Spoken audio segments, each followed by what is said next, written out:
warahmatullahi wabarakatuh.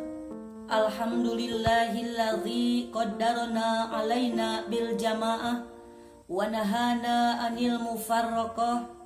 Assalatu wassalamu ala rasulillah Sayyidina Muhammad ibni Abdillah alladzi la rasula wa la nabiyya ba'dah wa ala alihi wa ashabihi zawin nufusi zakiyah amma ba'du.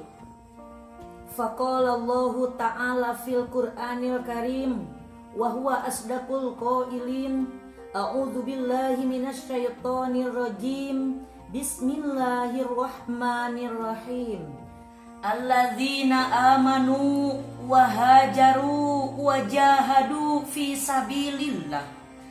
sabilillahi bi amwalihim wa anfusihim a'damu darajatan indallah wa ulaika humul faizun.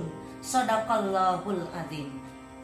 Bersyukur kepada Allah dengan mengucap alhamdulillah, bersolawat pada baginda Rasulullah dengan membaca ya Nabi salam salamun alaih. Sahabat Patayat yang dirahmati Allah, dalam momentum menyambut tahun baru Hijriah 1442 ini, saya teringat dengan satu ayat yang tersurat dalam Al-Quran surah At-Taubah ayat 20. A'udzu billahi minasy syaithanir rajim. Bismillahirrahmanirrahim. Alladzina amanu wa hajaru wa jahadu fi sabilillah. Al-ayah. Shadaqallahul adzim.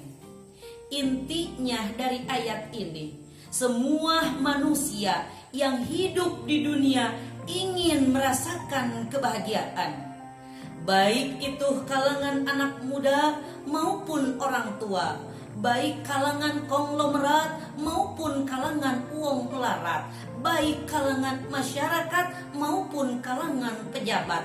Betul? Lalu siapakah orang yang berhak merasakan kebahagiaan yang sesungguhnya? Apakah kebahagiaan diperuntukkan hanya untuk seorang pejabat yang di bajunya penuh dengan pangkat, yang mempunyai gedung bertingkat, yang mempunyai mobil silau mengkilat, bahkan mempunyai istri 4? Maka jawabannya firman Allah dalam surah At-Taubah tadi.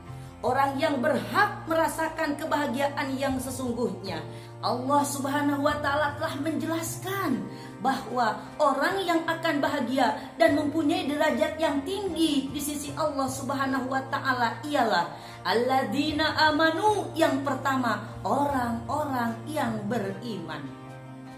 Maka timbul satu pertanyaan.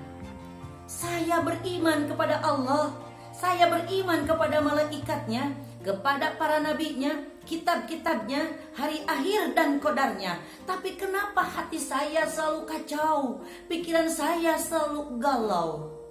Bahkan saya sering meminta kepada Allah untuk diberikan kebahagiaan, tapi yang didapat kekecewaan. Saya meminta kupu-kupu, tapi yang datang ulat bulu. Bahkan saya sering meminta bunga mawar, tapi yang saya dapat kaktus dan semak belukar. Subhanallah. Lalu kepada siapa saya meminta jawaban? Maka jawabannya tidak akan didapatkan dari seorang teman, apalagi kita bertanya pada rumput yang bergoyang. Tapi tanyakanlah pada hati kita, level berapakah tingkat keimanan kita? Hadirin rahimakumullah. Yang kedua, yang akan diberikan kebahagiaan yang hakiki oleh Allah Subhanahu wa ta'ala ialah wahajaru, orang yang senantiasa berhijrah. Hadirin rahimakumullah. Menurut Muhammad Al-Hamid Al-Imam Al-Ghazali, kata hijrah secara maknawi ada 4. Yang pertama, al-intiqalu minal maksiati ila ta'at. Yang kedua, al-intiqalu minal jahli ilal ilmi. Yang ketiga, al-intiqalu minad dulumati ilan nur. Kemudian yang keempat, al-intiqalu minal kufri ila tauhid. Sahabat Fatayat yang dirahmati Allah. Kemudian yang ketiga, orang yang akan diberikan kebahagiaan dan derajat yang tinggi oleh Allah Subhanahu wa taala ialah wajahadu, orang yang senantiasa jihad fi sabilillah, di jalan Allah. Lantas, apakah kita harus pergi ke Gaza? Apakah kita harus pergi ke Palestina? Maka jawaban Rasulullah Shallallahu Alaihi Wasallam ketika beliau pulang dari perang Badar yang dahsyat sekali, beliau berkata, "Rojakna min jihadil asgori ila jihadil akbar."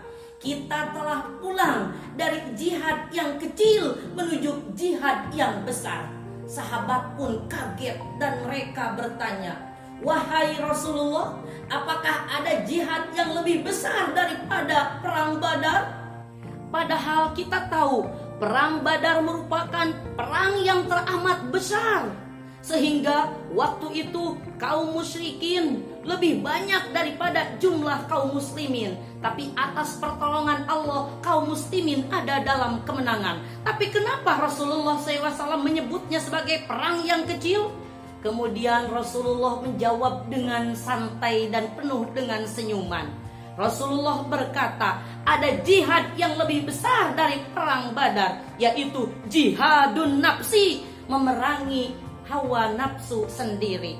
Sahabat Fatayat yang dirahmati Allah, kesimpulannya, ketika kita menginginkan kebahagiaan dan diberikan derajat yang tinggi di sisi Allah Subhanahu wa taala, maka lakukanlah 3 hal yang telah tadi saya bacakan. Semoga kita semua bisa mengamalkannya. Sahabat Fatayat rahimakumullah, mari kita tingkatkan keimanan dan ketakwaan, dan semoga kita diberikan kebahagiaan. Ditutup dengan satu bait dari Ibnu Malik, warabbu fi ghairil ladzi marraraja fama ubihab alwada malam yubah. Wallahul muwafiq ila aqwamit thoriq. Wassalamu alaikum warahmatullahi wabarakatuh.